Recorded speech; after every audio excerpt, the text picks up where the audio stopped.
तो चलिए अब प्रधानमंत्री नरेंद्र मोदी संबोधित कर रहे हैं, क्या कुछ कह रहे हैं आपको सीधे ले चलते हैं। ही महत्वपूर्ण चीजें होती हैं और आज भारत एक तो पॉलिसी ड्रिवन हमारा गवर्नेंस है, लेकिन साथ साथ stable policy and predictable policy, उसमें हम आग्रही हैं ताकि कोई भी इन्वेस्टर के लिए या कोई भी वहां काम करना चाहता है उसके लिए एक एश्योरेंस उससे प्राप्त होता है और उस दिशा में हम प्रयत्नशील हैं। आज की टेक्नोलॉजिकल ट्रांसफॉर्मेशन हम रीढ़ की हड्डी के बिना शरीर की कल्पना नहीं कर सकते। वैसे चिप्स के बिना कोई कारोबार चलना मुश्किल है और हम उस दिशा में ये बात सही है कि जिस गति से दुनिया में एक विषय चला उसमें हम लेट है, लेकिन हम एक बार शुरू करते हैं तो हमारी गति भी उतनी तेज होती है। अब जैसे 5G में हम लेट थे, लेकिन आज हम नंबर 1 पर है। तो ये भारत की अपनी एक विशेषता भी है, स्केल भी है, आवश्यकता भी है। तो चिप की और सेमीकंडक्टर की दुनिया में हम जो पॉलिसी लाए हैं उसको बहुत ही स्वागत हो रहा है। करीब करीब सभी इस क्षेत्र के लोग भारत में आने की दिशा में आकर्षित हो रहे हैं और उसके लिए जो बेसिक नीड्स की जरूरत है उसमें हम पूरी तरह तैयार हैं। चाहे पॉलिसी की बात हो, वहां पर आवश्यक इंफ्रास्ट्रक्चर की बात हो, सेंट्रल और स्टेट गवर्नमेंट का एक प्रकार सहयोग हो, इन सभी चीजों में हम साथ में हैं। और इसलिए सबसे बड़ी बात है डिजाइन। आज भी दुनिया की बड़ी बड़ी आपकी सबकी कंपनियां भी है, उनकी रिसर्च और इनोवेशन के सेंटर भारत में है। सबके सब भारत के टैलेंट से आप पूरी तरह परिचित है। भारत के टैलेंट पर आपका पूरा भरोसा भी है। तो हम डिजाइन इन इंडिया के मूड में भी और अब काफी बल दे रहे हैं ताकि हम दुनिया को कुछ नया देने के लिए सेमीकंडक्टर में हम $15 बिलियन का एडिशनल इन्वेस्टमेंट करने की दिशा में हम आगे बढ़ रहे हैं। दुनिया भर से भी जैसा मैंने कहा इन्वेस्टमेंट आ रहा है। भारत का प्राइवेट सेक्टर भी इन दिनों में काफी इस मात्रा में निवेश कर रहा है। हाल ही हुए हमने एक सेमिकॉन इंडिया समिट की, आप में से कुछ साथी उसमें थे भी। भारत के पास global semiconductor ecosystem supply chain में एक रिलायबल और क्रेडिबल पार्टनर बनने की पूरी क्षमता है। आज हमारा इलेक्ट्रॉनिक सेक्टर $150 बिलियन से ज्यादा का है।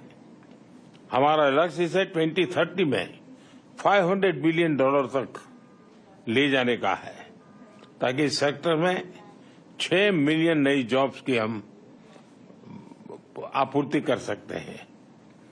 इन लक्ष्यों को पाने के लिए हम इंडस्ट्री के साथ जितना ज्यादा सहयोग बढ़ सकता है हम उसके लिए तैयार हैं और मेरी सिस्टम को भी प्रोएक्टिव करने की दिशा में मैं सफल रहा हूं। भारत में 500 मिलियन से ज्यादा की वर्किंग पॉपुलेशन है।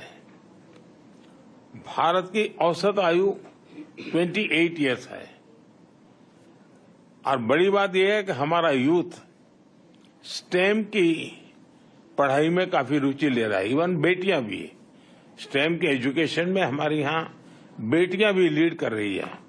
और मुझे तो याद है कि एक देश में मैं वहां के एक बहुत बड़े नेता मुझे पूछ रहा था कि क्या आपके यहाँ बच्चियां स्टेम के अंदर रुचि लेती है। जब मैंने उनको आंकड़ा बताया तो उनके लिए सरप्राइज था कि भारत की बेटियां भी उन सारे क्षेत्रों में काफी कुछ कर रही है।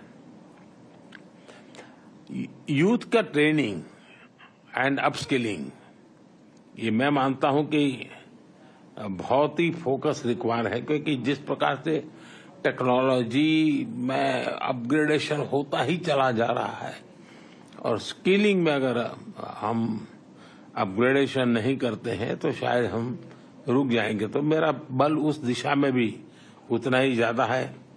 और इंडस्ट्री 4.0 के लिए इंडस्ट्री रेडी वर्कफोर्स, वो हम एडवांस में काम करने की दिशा में आगे बढ़ते हैं। आपका अनुभव और आपकी रिक्वायरमेंट, उसके आधार पर अगर कोई हमारे पास प्रोडक्ट मिलता है कि भाई ये हमें चाहिए, तो हम उसके आधार पर काम आगे बढ़ा सकते हैं और बहुत तेजी से इसको हम बढ़ा सकते हैं। हमारा लक्ष्य 1-2 सालों में 85,000 technician, engineers and R&D experts, उनका हम निर्माण करना चाहते हैं। उस प्रकार का हम इकोसिस्टम बना करके रिक्वायरमेंट अनुकूल स्किलिंग, उस दिशा में हम बल देने का प्रयास कर रहे हैं। सेमीकंडक्टर डिजाइन में तो 20% हिस्सेदारी भारत की है और अब सरकार ने हर सेक्टर के लिए डिजाइन इन इंडिया की मुहिम शुरू की है। और हाल में ही हमने हाई एंड रिसर्च को प्रमोट करने के लिए $12 बिलियन का रिसर्च फंड भी बनाया है, क्योंकि हम इनोवेशन पर विशेष बल देना चाहते हैं। भारत में मजबूत IPR फ्रेमवर्क, जो आपने उल्लेख किया IPR के संबंध में, और टेक्नोलॉजी और इनोवेशन को संरक्षित करने की दिशा में भी हमारा उतना ही बल है। हमने जो नया डेटा प्रोटेक्शन लॉ बनाया है, उससे भी आप जैसे साथियों को महत्व है। अब डेटा प्रोटेक्शन लॉ का तो महत्व ही है। अब मैं डेटा पॉलिसी को लेकर के अभी आ रहा हूं और मैं गवर्नेंस के मॉडल में डेटा गवर्नेंस पर भी बल दे रहा हूं। मैं गवर्नेंस में एक साइमल्टेनियस पिलर खड़ा करना चाहता हूं, जो गवर्नेंस के ट्रेडिशनल मॉडल है, उसके साथ साथ एक गवर्नेंस का, डेटा गवर्नेंस का मॉडल, ये दोनों साइमल्टेनियस कैसे काम करे, क्योंकि बदलती हुई दुनिया में ये बहुत बड़ा रोल प्ले करने वाला है और हम उस दिशा में आगे बढ़ने का प्रयास कर रहे हैं। भारत AI स्ट्रेटेजी बनाने वाले सबसे पहले देशों में से एक है। और मैं तो जब पिछली बार यहाँ आया था तो व्हाइट हाउस में हमारी एक छोटी सी टेक्निकल ग्रुप की मीटिंग थी, उसमें सुंदर भी थे। और उस दिन मैंने कहा था कि मेरे लिए AI का मतलब है अमेरिका इन इंडिया। तो हम उस ताकत को और बढ़ाना चाहते हैं। और भारत ने जो टेक्नोलॉजी को डेमोक्रेटाइज करने की दिशा में जो काम किया है, वो हर प्रकार के डिवाइड को खत्म करने वाला एक बहुत ही सफल प्रयोग है, ऐसा हम अनुभव कर रहे हैं। भारत AI के रिस्पॉन्सिबल और एथिकल उपयोग के लिए भी प्रतिबद्ध है। हम G20 समिट में बैठे थे, उसमें भी एथिकल यूज ये एक सबसे बड़ा एजेंडा विषय था हमारा। और उसमें मैंने एक सुझाव दिया था कि जिस प्रकार से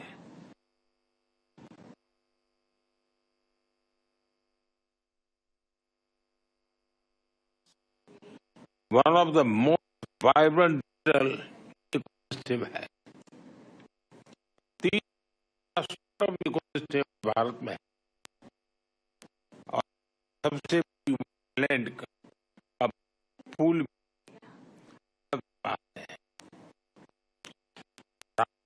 पिछले 10 साल मेरे काल, और हमें एक बार इन्वेस्टर के लिए और पॉलिसी